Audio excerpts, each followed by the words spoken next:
So let me tell you how we met, how I fell in love with her, and how even though she was dying, she taught me how to live. We met online just like so many people these days. And I know what you're thinking. How could someone so beautiful want to talk to someone like me? Well, I asked myself the same thing when I saw her profile. She had this infectious smile that just made me want to be around her more. We started talking, and there was no awkward silence. It was as if we'd known each other for years. Her name was Ella, and she was unlike anyone I'd ever met before. She was funny, intelligent, and kind, but there was something different about her. I couldn't put my finger on it. There was a sadness in her eyes that I couldn't understand, and yet there was a strength in her smile that I found irresistible. I knew from the very beginning that there was something special about her. I just didn't know how special until I met her in person. The first time I saw her in real life, my breath caught in my throat. She was even more beautiful than in her pictures. We went to a little cafe near her house. I remember it was a sunny day, and the cafe had these huge windows that let in the light. She sat across from me, and I could see the sunlight dancing in her hair. I remember thinking, how could anyone be so beautiful? But then she started talking, and I forgot all about her looks. She was amazing.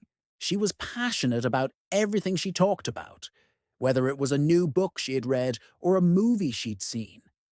She had this way of making me see things from her point of view, and I loved that about her. We talked for hours that day, and I didn't want to leave. When it was time to say goodbye, I felt like I was leaving a part of myself at that cafe. But then she did something that made me question everything. Before we said goodbye, she pulled out a box from her bag. It was a small box, no bigger than a sugar cube. She opened it slowly, and inside was a wedding ring. I was confused. Why was she showing me a wedding ring? Then she said, "I'm getting married next week." My heart sank. I couldn't believe what I was hearing. She was getting married, and I had no idea. It was then that I realized that there was a reason why she had been so distant, why she had never asked me to meet her in person. She was already in love with someone else, the man she was going to marry. My heart ached, but I understood. I shouldn't have been surprised. I should have seen the signs. But I was so blinded by her beauty and our connection that I didn't care. I wanted to be with her, no matter what. When she told me about her upcoming wedding, it broke my heart. I thought that was the end of it. That was the end of our story. But I was wrong. So wrong. On her wedding day, I did something crazy. I showed up at the church where she was getting married. I didn't know what I was going to do. I just knew that I couldn't let her marry someone else without trying to convince her to run away with me. But when I saw her standing there in her wedding dress, I couldn't go through with it. She looked so beautiful, so innocent. How could I ruin her big day? What was I thinking? I turned around and walked out of the church. I didn't look back. I couldn't bear to see her again, not after what I'd done, not after how I'd betrayed her trust. Days turned into weeks, and I tried to move on. I told myself that it was for the best, that she deserved someone better than me. But I couldn't stop thinking about her. I missed her laugh, her smile, her touch. I missed everything about her. I was in love with her, and there was nothing I could do about it. One day, I decided to look her up on social media. I hadn't seen her posts since her wedding, and as I scrolled through them, my heart broke all over again. She was happy.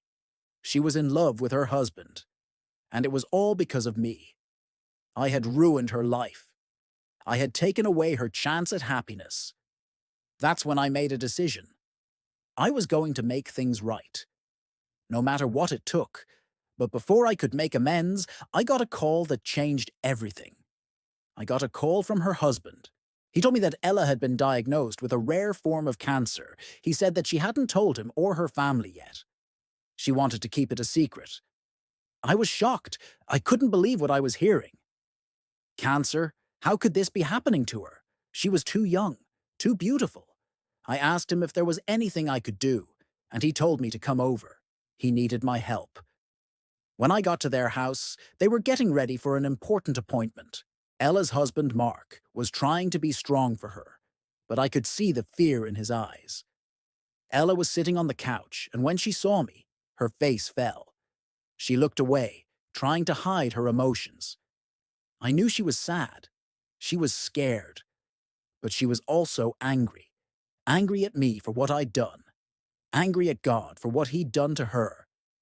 The three of us sat in silence for a while. Mark was pacing the floor. Ella was staring at her lap, and I was lost in thought. Finally, Mark stopped and looked at us. He said, "I need you to do something for me." I nodded my head, willing him to speak. "I want you to take care of her," he said.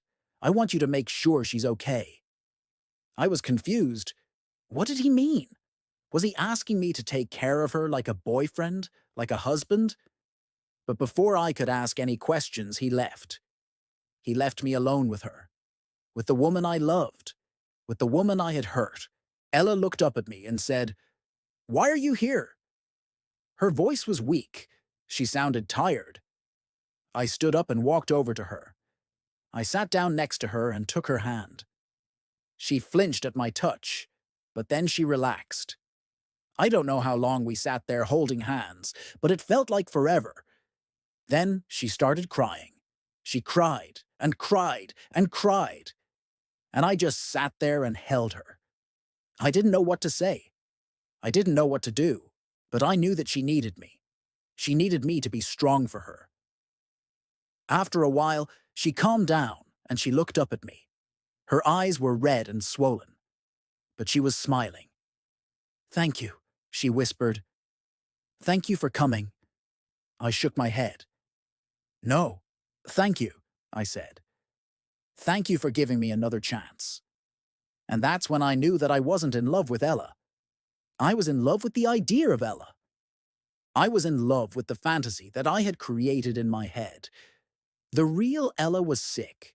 She was dying. And I couldn't bear the thought of losing her. But she didn't let me lose her. She fought. She fought with every breath she had left in her body. She refused to give up. And I loved her for that.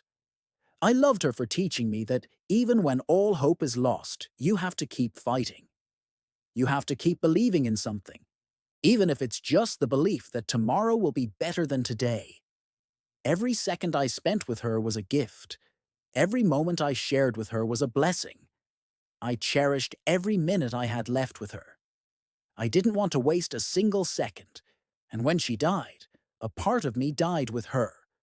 But she wouldn't want me to be sad. She would want me to be happy. She would want me to move on, so that's what I'm doing. I'm moving on, but I will never forget her. I will never forget the woman who taught me how to live, the woman who showed me what it means to be truly alive, the woman who loved me with all her heart, even when she was dying.